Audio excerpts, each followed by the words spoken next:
Welcome to a lovely Venus day, guys.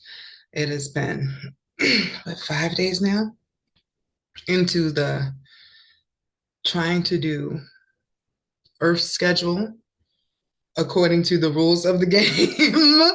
Because you can do it however you want to, but it seems like you're going to work against it. And if this is some form of Jumanji that we're in, and the rules and stuff are set before Eden began, as like the beginning of this game, right? But they were set based upon the original Greek family, Greek, then we sort of got to abide by that or work with it if we want the best results. And I'm really feeling like it did work out best. So Monday was Moon Day. That's family day. That's home day. Guys, my house is so clean. I was never setting aside just one day to clean. I was trying to pack a multitude of things into each day to be accomplished.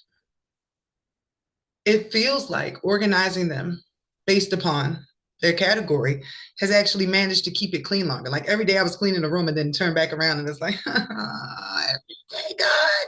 No, every day after Moon Day, Monday, has been just like small maintenance. Like, hey, y'all clean up after yourselves. Like stuff that I was not doing before because as a mom, I was just like, they go to school, they wake up early, let me clean it up for them. And then I'm wondering why I'm falling behind on the tasks that I have for myself, for work and stuff. But I'm like, hold on, you have teenagers. Like I have not even all teenagers, I have a 20-year-old. I have a 18-year-old, a 16-year-old, and a 12-year-old. They can help out. And that's how I had to sort of coach myself on Mom Day. On Moon Day, Mom Day, you will probably notice any issues that came up with your nurturing that throw off the rest of your scale kicking in. That's definitely what I picked up this week. And that same day, I started seeing like, Leo, your mom wound. And I'm like, that's crazy. But technically, we magnetize in whatever we are focused on in that day. Now, that message could have came. And if I had not been in the energy of the moon, it would have went right past me. It would not have resonated. Tuesday is action day, Aries day, get more done day. Great day for working out. I'll say that. It definitely did not feel like it felt on the other day. Wednesday is Mercury day. That's thinking, writing, planning. I actually have things I'm going to tell you in today's video based upon what I came up with on Mercury day that I did not share because I'm learning how to balance out the use of my energy. It's like if you refuel yourself on Sunday, how much do you want to release every day when you know you're only going to be replenishing or sparking on Sunday and Tuesday and Thursday? You got 3 days where you get like a little refill, and the Sunday is the one that you're supposed to rest to really charge up. So you have to stretch it out and not give everything on the days where you feel super pumped up. That's what I got from Tuesday and Wednesday. Jupiter day is probably actually when it kicked in, like, I can stretch this out. But what did I learn this week? Hold on. We're getting into Venus today, by the way, guys. I just wanted to recap with how this whole planetary daily challenge is going. So Thursday is Jupiter day. What did I do different? Did I go out the house? I did something that I usually see how I just went away. If I had my phone next to me, I'd be like, what did I do on Thursday? Wasn't that yesterday? What did I do yesterday that I didn't know before? Oh, I did. See, I didn't realize it was yesterday. Guys, I went outside the house. Like I had some errand or something to run, but I noticed like everything smelled different. Now, keep in mind, most of the time I'm in here, I've just gotten, do I want to say obsessed? Maybe obsessed with frequencies and playing around with my magic in the house. I don't take it out like that. Like I have a hijab in my cart right now and one of like the head jewelries because when I go out now, I know certain stuff needs to be covered up as a spiritual protection, right? So I don't go out often because I ain't got the stuff yet. I wasn't ready. I wasn't here tuning up. But when I went out, first thing happened, we got in the car. And keep in mind, the car had just been cleaned out. Like the other family members did their thing.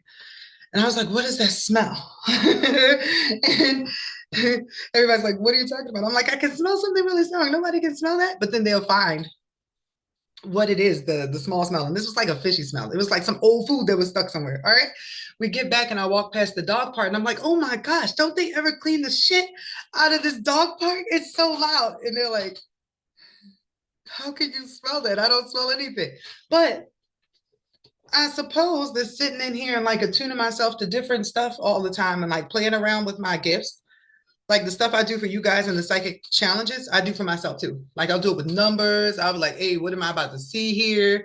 And then I'll look at it afterwards. Or I'll record a video like this and then I'll go look and see what my messages are for the day just to keep myself amazed and wowed at this process. Because there can come a lull where you feel like, oh my gosh, I just want to be regular again. And sometimes that does happen. But then I think, I must not be scientisting hard enough. I'm not witching hard enough if I would rather go back to not doing any of this. I'm not working my power enough. So that leads to today, Venus Day. Check in with self, but this is different from Sunday. Sunday is like refueling self-care, right? This is the five senses. This is treat yourself day. Notice how everybody looks forward to Friday and Monday is like, I hate this, but it's because you're not supposed to be at work on Monday. Technically, most businesses should be closed on Sunday and Monday. But today I woke up, I treated myself to Chick-fil-A. I know. That was my treat. I love their hash browns and honey. It's like a thing. I even went so far as this week when I did my grocery shopping on Monday. I put hash browns and honey on my list and they're now in my freezer. It's just I still wanted them from Chick-fil-A today. Whatever. So I did a collagen mask. I'm like, yo, this is my first time seeing me in the camera after the mask. The mask did good. This looks like filter and I don't have on a filter. It's approaching 2 o'clock and I'm just getting in here to work because at the beginning of the day, I did some more writing, manifesting, self-love things, recorded music. Haven't done that in forever. There were some songs that we needed to actually like get serious about. Like, all right, this is the year, let's do it. A lot of stuff happened since the last time I tried, but I'm like, all right, feeling good. But today, a Venus day, is good for anything artistic, anything beauty related, anything to do with cooking or gardening. These are all Taurus things. What did you come to Earth to do? That's what you're supposed to enjoy on Friday. I am going to figure out after Sunday, going into the second rotation for how the days work, how to fit in the new planets and those that are like co-ruled by something. Because technically, I'm like, there is no Aquarius day. There is no Pisces day. There are some signs missing off of there, but the energy still has to come through the old one. So I'll figure that out then. But I got on here to talk to you guys about Venus, right? So first things first, I was led to like pull from my new deck. This is Cosmic Insight, where they had listed as a love deck on Amazon. But when it got here, I read the box. I'm like, this is not only love, it just has some love messages in it. It says, your path to self-discovery through cosmic symbolism, giving tons of insight and clarity on your daily life, making them a great addition to use with your other cards. So, okay. I'm going to use the African goddess. And Venus in African goddess world is, don't let me get these wrong, Oshun. It's Oshun. I'm like, y'all gonna eat me up in the comments. It's Oshun. Oh, hold on. Or is it Yemaya? Oh, I'm screwed up. It's one of them. Do I gotta look it up? Yes. I'm gonna teach you about it. I have to look it up. Sorry, guys. I was gonna flip to the back screen or as a Venus lesson. But I gotta know. It's Oshun Venus? I think I'm fairly sure. Yes, okay. It's not Yemaya. That's a different, but the same because it's a part of the triple goddess formation. So yes, Oshun. So I'm going to use the African goddess deck for the message. So what is the Venus message for the collective today?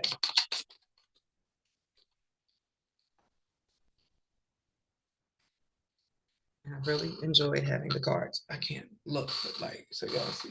I have it down first. Putting 3 down, and then 1 that is supposed to be the clarifier, and then the theme card. Damn, it ended with grief. So, all right. Can I have this spread clarify? I'm clarifying it with the second one. For the message for today. immediately, even just looking at the grief one, is turn your pain into power. Turn your pain into power. All right. Well, shit. This is a little heavier than I expected it to go. And I'm feeling like I wish I had my phone over here. So hold on. Let me, don't look at all that stuff behind my computer, guys. There's a massive overflow. Don't think I'm junky. It's just they go through it every day. And I'm like, guys, fold it back up and put it in there. It's a blessing to have an overflow of clothes, but not so much when you're training them how to put things back where they belong. So, all right. Grief was at the end of that one. And I wanted to pull up my phone because I saved something earlier. Was it a video? This is gonna bother me. Okay, whatever. Got my phone for nothing. Let y'all see my little shame area. So, all right, I'm gonna flip for the theme first. But power into, or pain into power. The theme for the bottom was narcissist, right? Someone too full of themselves. And I was pulling on my phone because I had seen something earlier. Like, well, and it sort of like triggered me. So I didn't save it because it pissed me off. It was like, dear narcissist, the universe will introduce you to an empath so that you learn how to love something other than yourself. And it was like, dear empath, the universe introduces you to a narcissist so you learn how to stand up for yourself. And I'm like, oh, this is whack. I remember one time I asked this guy, like, hey, so if you know you're a cheater and you're not like somebody who's going to be good to people in relationships, why don't you date other people who are also promiscuous and then y'all can pair up together and y'all don't have to worry about lying or breaking anybody's heart or anything. Y'all can just do y'all thing and leave all the people who actually want to be in relationships and monogamous together. He said, don't nobody want no hoe. We deserve good people too. It's been a wild life. That's immediately what this reminded me of. And that's in the bottom. So let me go ahead and do the top. So Seven Sisters Creativity is the theme for this little message that's coming through before we get into our astrology lesson with Venus. So creativity and sisterhood is coming up there. The other cards, alchemy, turning pain into power. Etheric cords, but that makes me feel like some cords need to be cut. Manifestation, grief. Okay.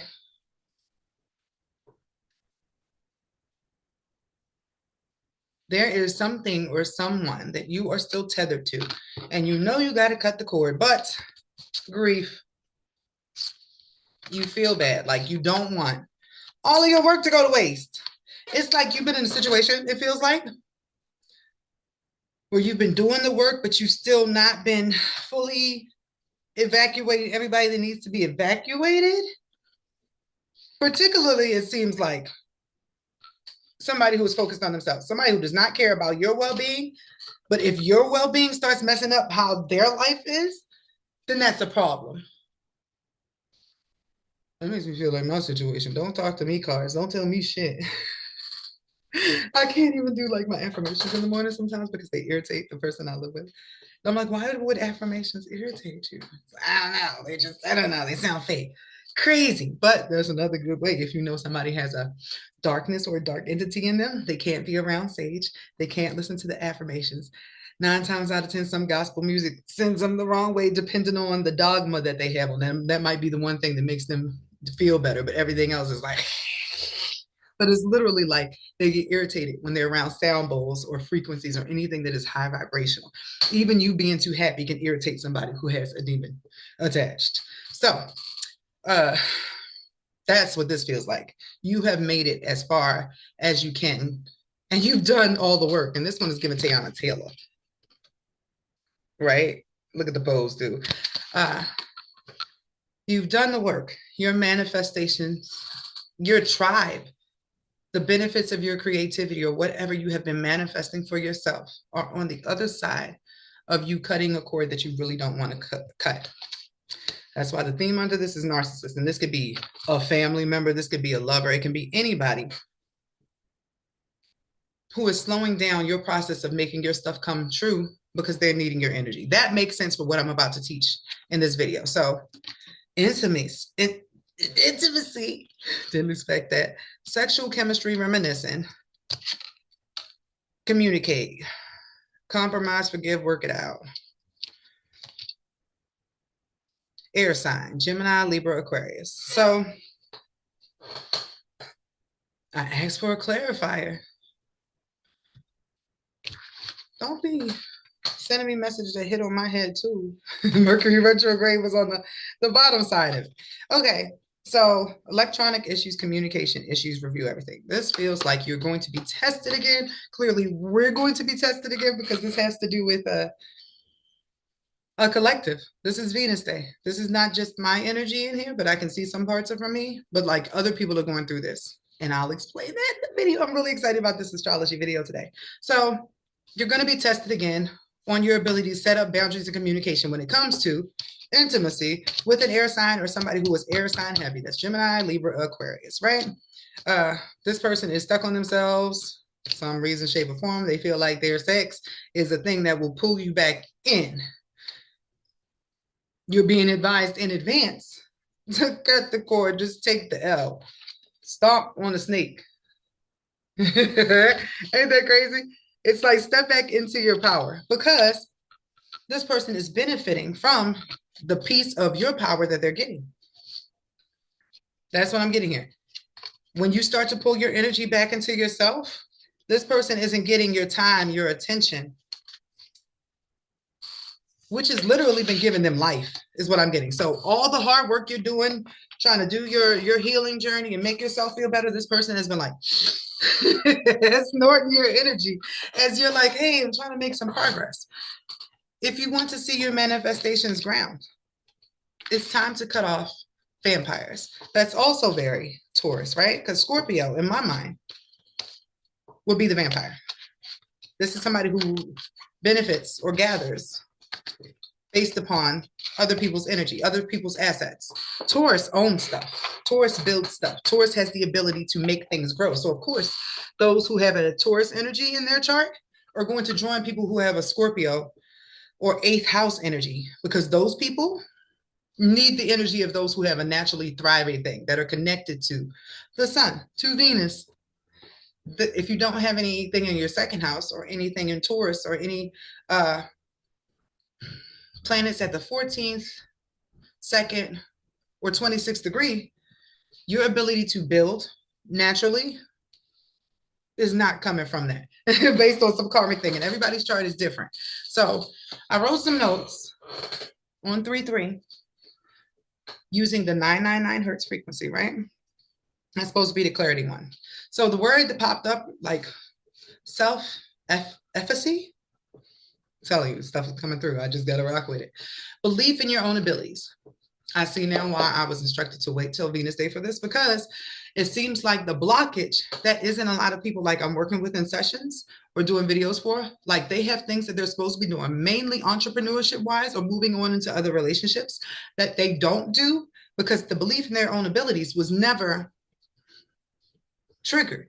Like in their chart, you can see they have their Chiron in second. If your Chiron is in second, the wound that stops you from valuing yourself happens around the age of 3 or 4. You don't remember what it is. It's deep in the back of your mind, and it's just been something that's always a part of you. So you didn't realize or know that this whole time you did not believe in your own abilities. So I wrote down this little, I know I love experiments. I don't like being called a witch because I'm like, that's so limiting. It's like the N word. Like, what is this? Like, I am a scientist, I am an alchemist, and these are my experiments. I have variables and cause and effect and all those things. Do not minimize me. I am playing around with energy to create outcomes. To say just which on that has to do something with the patriarchy and their fear of empowered people, because it's not just a feminine thing. Anybody can do this.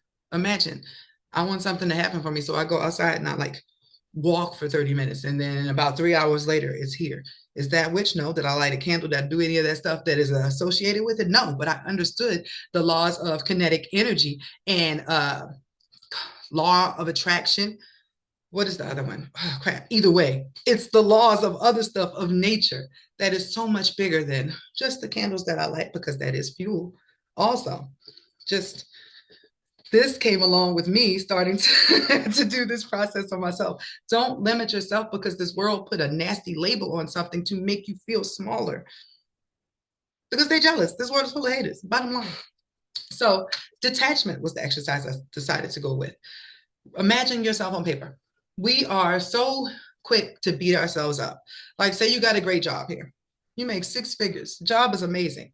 You think it's wonderful until you come across somebody who makes like 300,000 a year, right? And you're like, okay, so it's cool. I don't have a yacht. I don't have A, B, C, or D. No, you start talking down about yourself as opposed to saying, I make $100,000 a year, period, flat, let it be. Put yourself on paper, take the feelings, take the comparisons out of it. What do you have to offer? What are you excited about being a part of your human? What traits would you not trade for the world? That's what I mean when I say, imagine yourself on paper. And I was like, all right, let me try this because this is going to be difficult. And it didn't end up being as difficult as I thought it was going to be. It totally helped me work out that anger or fear blockage around the word witch or somebody thinking I'm a witch, because that just seems like you just around brewing potions and stuff to mess up other people's lives. I think maybe originally the witches that got the name or the ones that they started targeting were the ones that were maybe mean girling it up. But that wasn't the point of it. It was to be a healer, to help other people with their ailments, to deal with these gifts that you have no control over having by creating a craft that allows you to maintain the results that are coming out, whether you're doing the craft or not. It's way better to be invested in your own abilities than to just let them run rampant, because it's going to happen anyway. So this is the end of the year recap. Pisces is actually the end of a big cycle, right? Aries season kicks off the year. We do not jump off until, what is that, March 24th, March 25th? That's when stuff starts going for a whole new cycle. You are still closing out everything that you had to do from last year.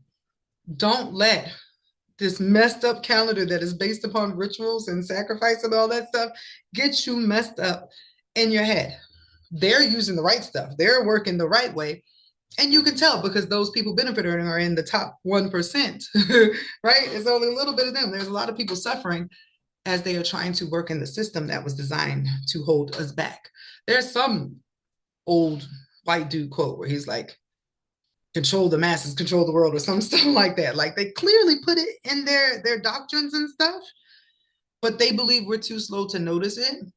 It's just we don't know how to do anything about it. But if they have been using the occult stuff that they kept to themselves, the sacred wisdom, this esoteric stuff, the way that we balance it all out is by starting to take back the traditions and the things that were stripped away from us and kept for them to benefit. You dig? So those are my little Venus notes from there. So what we're going to discuss in astrology, I am going to show you by flipping my screen.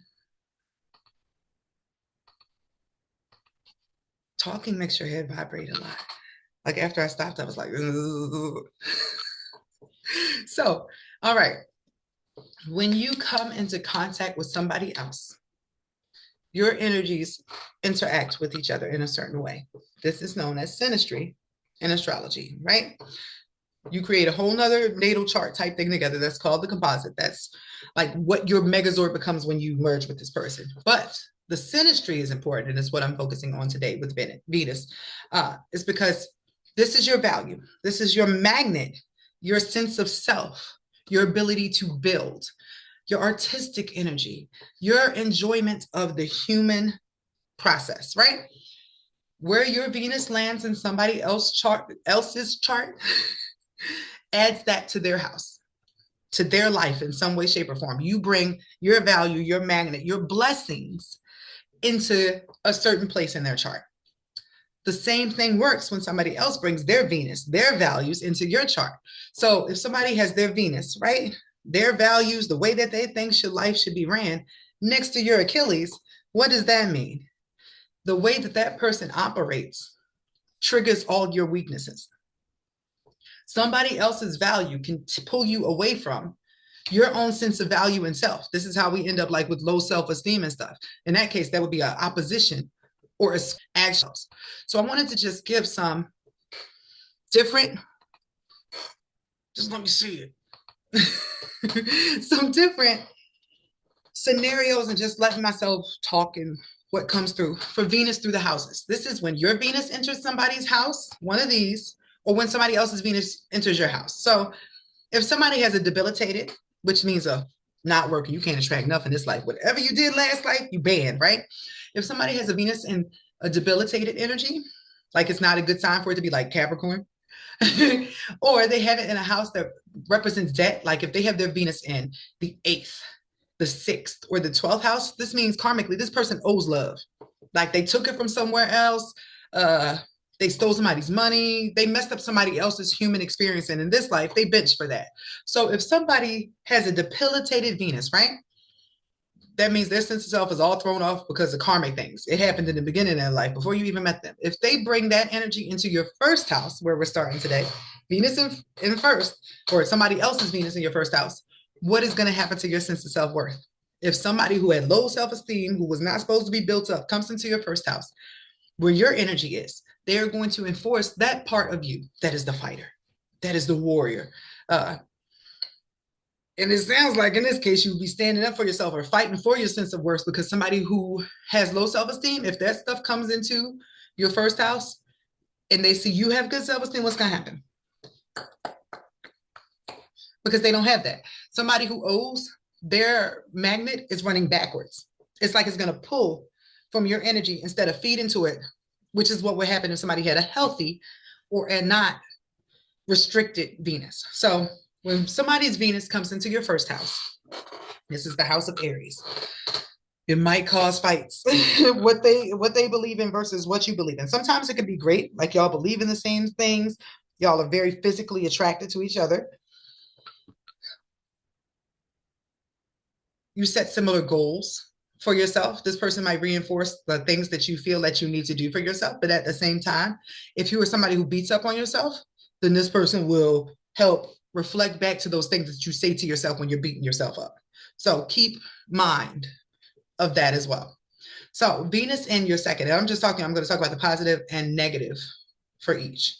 So if somebody's Venus in your second house, this is your money house. This is your value house, your actual self-esteem house. Somebody bringing their Venus here is going to multiply what you already have going. And this is not the case if they have a debilitated Venus. If they're not allowed to earn anything, they're going to drain you of your resources, of your beauty, of your earnings. This is going to pull from.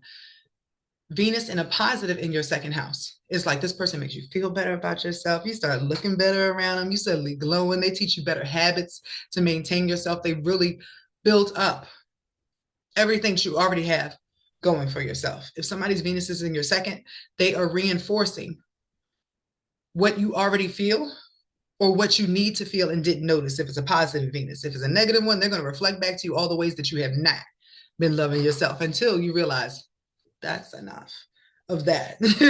So somebody's Venus in your third or your Venus in their third, remember these goes both ways. You can be the toxic one or you can be the healing one. So when somebody's Venus comes into your third, they value your mind, they add to your mind, they teach you new things. You have amazing conversations that help you feel like you are developing, that you are understood, that somebody can see life through your eyes, right? If somebody owes here, they're going to make you feel stupid because they feel stupid talking to you. If somebody has Chiron here, also, just know they can heal you mentally or they can harm you with their own shit, pretty much. If somebody has Venus here and they did not do the work to learn how to express themselves and it comes up as a communication wound, then there's going to be this clashing. You're going to feel gaslit. You're going to feel possibly like you're losing your mind. It's going to be the opposite of what you're supposed to feel, which is more sturdy in your thought processes, in your communication, in your ability to connect with other people. If somebody is pulling energy away from you and it's the opposite, you're going to be more recluse. You're going to come away from other people. You're not going to want to be around them as much. You're going to be afraid to speak. It's a result of your energy being pulled away from you and you actually starting to lean more towards whatever their scale is versus yours. If there are two polarities in every relationship, there can be equalness, there can be balance, right? Each person has to give a little, take a little. But if you are in a relationship where somebody has a stronger personality and they are taking, then you are going to start taking on some of their habits that weren't even yours in the first place. It's like y'all are both in the Megazord, but this person is like just sitting in the back, and then all the moves are theirs, and then you have slowly disappeared into the background. So Venus in fourth, this one is very sensitive. It's delicate, Taylor Swift, right? Because this person's values are in your home. This is somebody walking your house and they can even be like, you have a beautiful home. Oh my goodness, I would love to put some flowers there. I would love to do A, B, C, or D. This just add to it like, oh, I love the way that your feminine energy feels, that your base feels, right? If they owe, suddenly when you live with them, your stuff is going to start falling apart. Like you might have had a house for 20 years and then suddenly A, B, C, and D happens with the plumbing. So dang, now you got to put a second mortgage on the house to pay for the unexpected plumbing and electrical things that happen. But it's because somebody who owed with their Venus, put their Venus in your fourth house and changed the whole flow of what was supposed to come to you. Now, I guess that's the easiest way to say that. It can improve your emotional foundation and your sense of self and the way that your home flourishes, or it can make your home life go from here to here. And this is, I guess, y'all, Venus is me expressing how the planet of their value and their magnet, just on the strength of energy. We're talking somebody who gives you life and somebody who takes life, right? That's what we're doing there. But you can think of this with any planet. If somebody has any debilitated planet, their sun, their moon, their Mars, or anything in any of these houses, they are pulling energy from what you have going on in order to fuel the fact that they don't have that there. Uh, if you have a lot to give, this could be good. If they're trying to work on balancing and giving back, great. But if not, this is where you're going to constantly feel drained from that person. Like, no matter what I do, I cannot fix this. And it's because that person hasn't balanced out their debt and they've just been bypassing by pretty much sucking off your energy the whole time. So, the fifth house, this is your inner child. This is your little heart.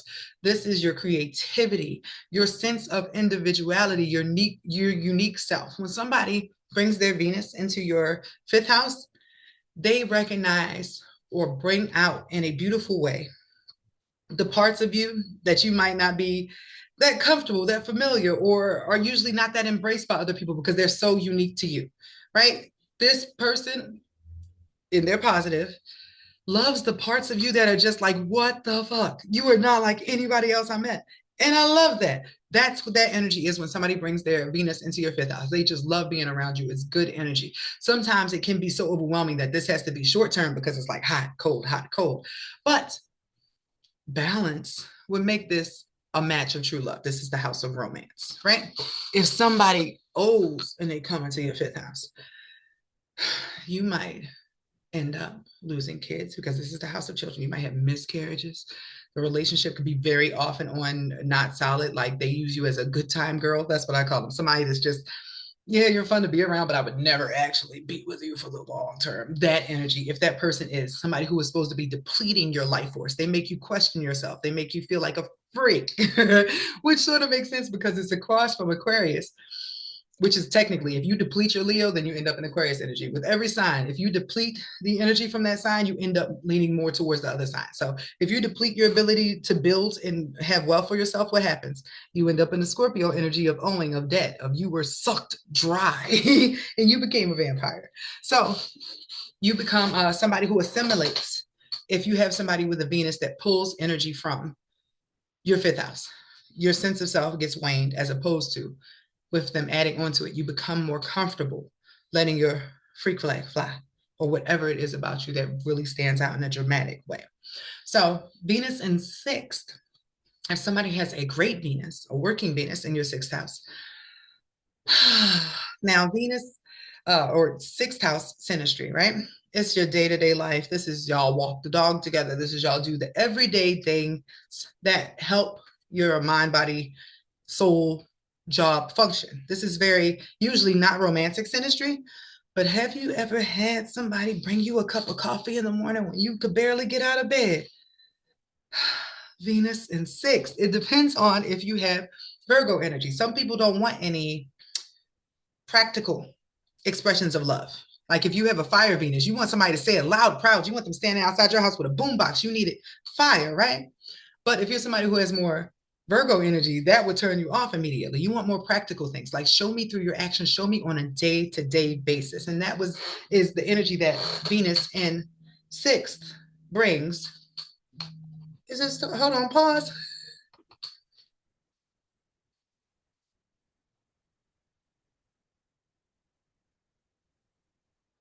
Hold on.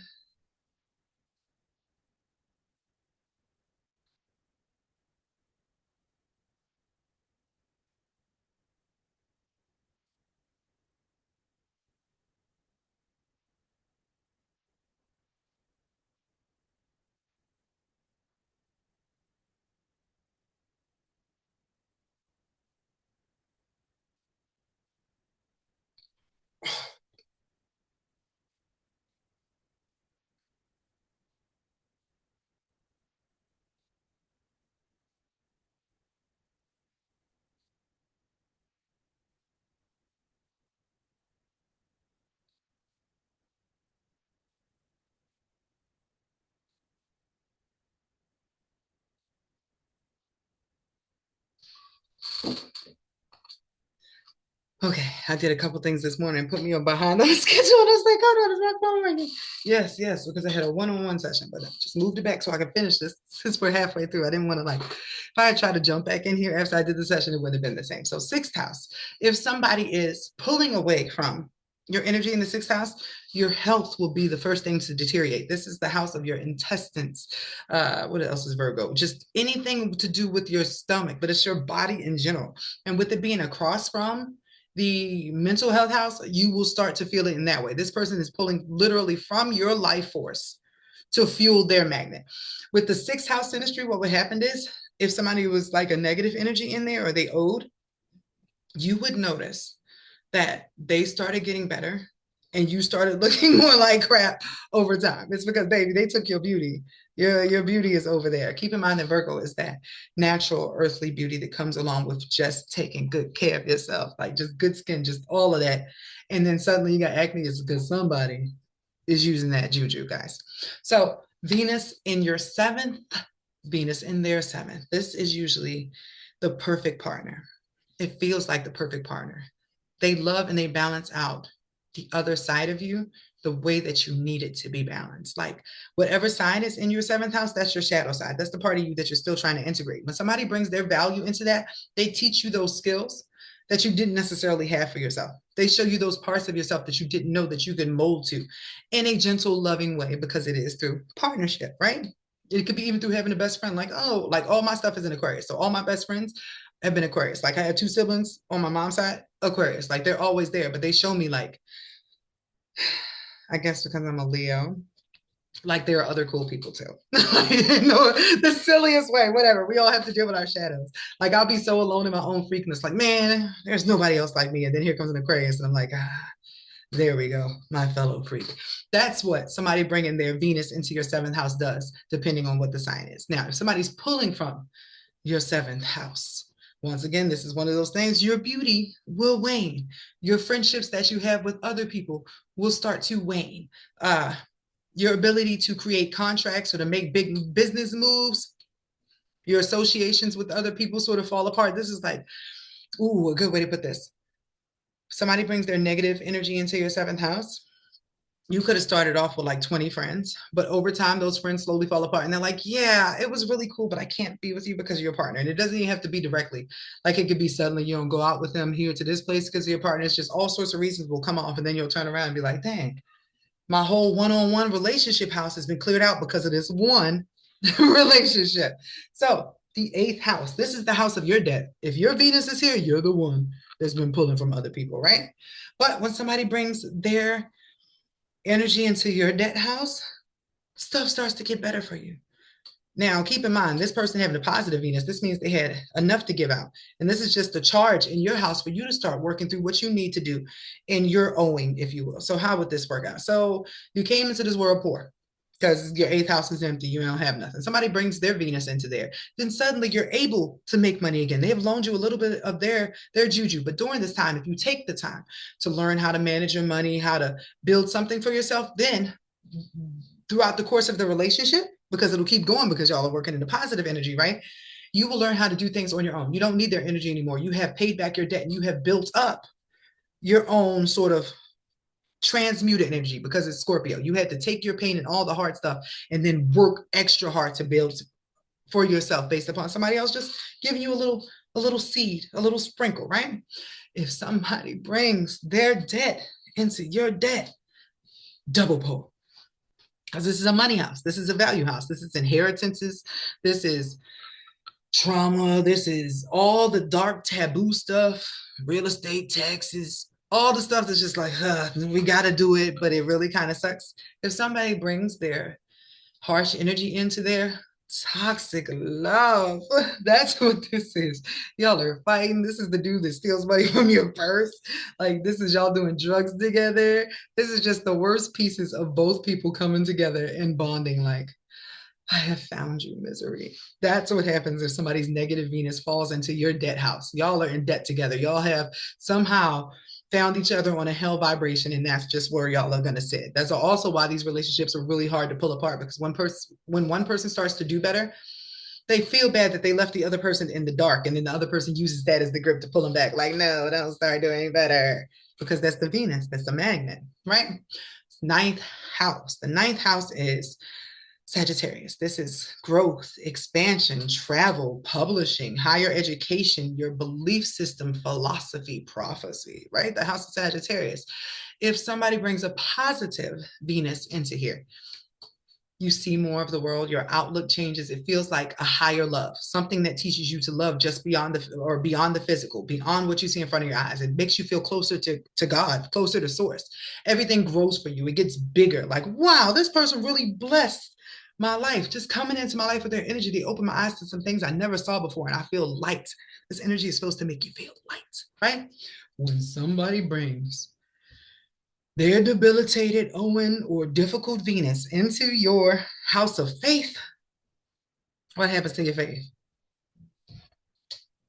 You start not believing in love. Like, what is this? Everything starts to sort of fall apart. Like, you're supposed to be growing, but you feel like you keep getting pulled back around in the circles of the same stuff that is you not growing. You might even start getting into bad habits that you didn't have before. It's like they help you grow, but they help you grow further into your own darkness when you're supposed to be moving closer to God. This person, like, for instance, this is the house of exploration. You might not have been a person that was into doing a certain type of drugs before, but this person came along. They're like, hey, just give this a try. So now you're spiraling down because you tried something you never would have tried, but it's because this person brought their negative energy into the house that is supposed to lead you closer to God. Drugs are the fake version of how you get closer to God. They're giving you that ecstasy, that feeling of euphoria. But that's what you're supposed to get when you're hit with the Holy Ghost. It's like they're giving you the negative Holy Ghost to bypass, because they don't have that energy. They don't have the Holy Ghost energy. They have a negative Venus. That's the feminine. Their feminine is inverted when it's a negative Venus. So that means they use illusion instead of actually carrying energy. So for instance, if you just wanted to meet somebody, this particularly for this house, if you wanted to meet somebody and just like experience what love is through just pure conversation and travel and having a ball, this person that has a negative Venus wouldn't be able to do that. They'd be like, hey, let's drink, let's party. They'd get you into like orgies. Like, they would step away from anything that gets you closer to God and gets you closer to your soul and take you in the opposite direction. So Venus in 10th, somebody has a positive Venus in your 10th house, right? You are going to look better in your career. You're going to earn more money in your career. You're going to bring in more people who are attracted to you and what you do. You are just going to glamour, right? That's what's going to happen with that. You are going to build more connections. You are going to build a more solid foundation. If somebody owes or has a negative Venus or planet in your 10th house, you are going to deal with different falls, right? Say, for instance, you have to do, I'm thinking like a doctor that travels, right? If you have a person with a negative Venus in your 10th house, when you're finally out and about, they're going to call you home like, oh, something broke and I can't fix it without you. You have to come here. You're going to start losing opportunities. You're going to start losing money. You're going to find out you're giving a lot more away, or you're not making as much progress as you would like to in your career, because this person is literally pulling from your career field, from your ambition, from your Saturn, which is the ability to reach the end of your goal, to complete your quiz, to escape these reincarnation cycles. This person is slowing you down and pulling that off. And that's probably their job, depending on the planetary design. But there are some people who are put into place to slow you down and make sure that you don't complete your Saturn. And anybody that has planets in your Capricorn energy that you come into contact with, or your 10th house, there's a chance that they can either be helping or seriously hindering, because this is connected to your Saturn, the biggest part of your chart, I say, because that's the contract that you have to complete in order to close out your time here, or you get more debt on the board in the first place. So Venus in Aquarius, this is the 11th house, the collective, your friendships, your wishes, your dreams, what you want to do for humanity, how you want to help humanity evolve. So when somebody has Venus here, they're likely going to meet your humanitarian goals and make you step more out into the world. Like, oh, I want to help homeless people. I want to build homes. I want to help people become more green. You become more humanitarian. You want to talk more to other people about causes. You become your own little revolutionist if this person backs up your values or your ideas about what you see out there in the world. Now, somebody who owes, the opposite. This is that must be nice energy, right? So if you got big ambition, there's something you want to do, and somebody has planets that are pulling away from your 11th house energy, right? Suddenly, that dream that you had that you were like, I can do it, no doubt. That person is planting seeds of doubt in your mind based upon what they have not been able to achieve for themselves. So you're like, hey, I want to go to Vegas one day. It could be something as simple. You ain't never traveled before. I want to go to Vegas. Somebody's like, I don't know about Vegas. Ain't that Sand City? All these planes falling. Like, they'll come up with any reason when they have a debilitated Venus to stop you from going after your hopes, your dreams, your aspirations. Hanging out with other people who also embody those hopes and dreams and aspiration will be off the table when you are dating somebody who has their Venus in your 11th that is debilitated or negative, because they don't want you around other people that say that to you. No, they want you to be like them, their values. They want you to stick like right here. So you can tell the difference between somebody who is feeding your 11th house energy because they support your goals. They back you up. They might even go out of their way to do things that help you accomplish those goals. They feed that energy, as opposed to somebody who is negative, who just makes you feel like giving up on the things and the people that were important to you. This is the same as when somebody is like, hey, fuck your family. You don't need family. They screwed you over. You could just go on the rest of your life, as opposed to somebody's like, hey, have you tried forgiveness? Like, that's the energy there. Last but not least, so wrap it up so I can do my session. We have the 12th house. When somebody's Venus is in your 12th house or vice versa, this is a karmic connection. This is a house of debt. They owe you something sacrificial, whether their thing is negative or positive energy. This person owes you. This person is supposed to give you a bit of their magnetism to help you clear out something that has happened in another life while you were unconscious, that you were unconscious of, probably in this life. This is giving me the energy of, you come across somebody and you don't know why they keep helping you. Like, this could not even be a relationship. They just like, hey, do you need a couch? Do you need A, B, C, and D? And they just keep blessing you and you don't know why. But it's because the last life, they took everything you had and made your life les miserables. You didn't know that. But in this life, they still had to pay it back. Now, somebody has a negative Venus in your 12th house of debt. That means you owe them something. So unconsciously, you were just given. Like, hey, you need something, but it's not in the same way as the other one that is blessed and given from their overflow. It's like with the positive one in 12th, God is giving this person given stuff to give to you. They're giving them overflow so that it can flow into you. And this person sort of understands, like, oh, I would like to do this for such and such. As opposed to the other one, you're like, dang, I got to help this person. I got to do A, B, C, and D. Because you owe them for something that you took, and you're still learning the lesson about taking it from people. Somebody with a Venus in your 12th that is negative, they're going to pull out all your dark stuff out of the unconsciousness. This one jammed me up. If you have dark thoughts about yourself, this person is going to bring light to them. If it was positive and you had dark thoughts about yourself, this person would notice, like, hey, you're kind of shy. Why are you shy? And then it's a nice conversation and you can explain it and it's cool. As opposed to, why are you shy? Is it because your forehead big? Like, you know what I mean? This person is going to point out the same things, but they're going to do it in a way that makes you more insecure because they are pulling from that energy. So I am going to end up doing lots of different astrology series after I do the class that's in the background because, you know, people got to come first, the ones that pay. I love doing the free stuff because it's like I can say whatever I want to and I don't have to do it in a organized way. But I love teaching when I know that the people that are getting the information are going to take it seriously, and those that have paid and waited and all that stuff seem to take it a little bit more seriously. I think they're starting their own businesses and stuff. So, with that being said, last thing I had to say is there's an activation sale on my website right now. They're all $55. It's the plug. It's like a unbinding, but it's the unbinding that I made, and it's for your consciousness. So after you sit through the video and start to do your own search, you pretty much can't stop the awakening that's happening. You already know the info. Like everything looks completely different. So it's my red pill, if you will. I'll leave the link for the video down in the comments, and I have to go to my session now. Y'all have a great day. Hope y'all enjoyed this.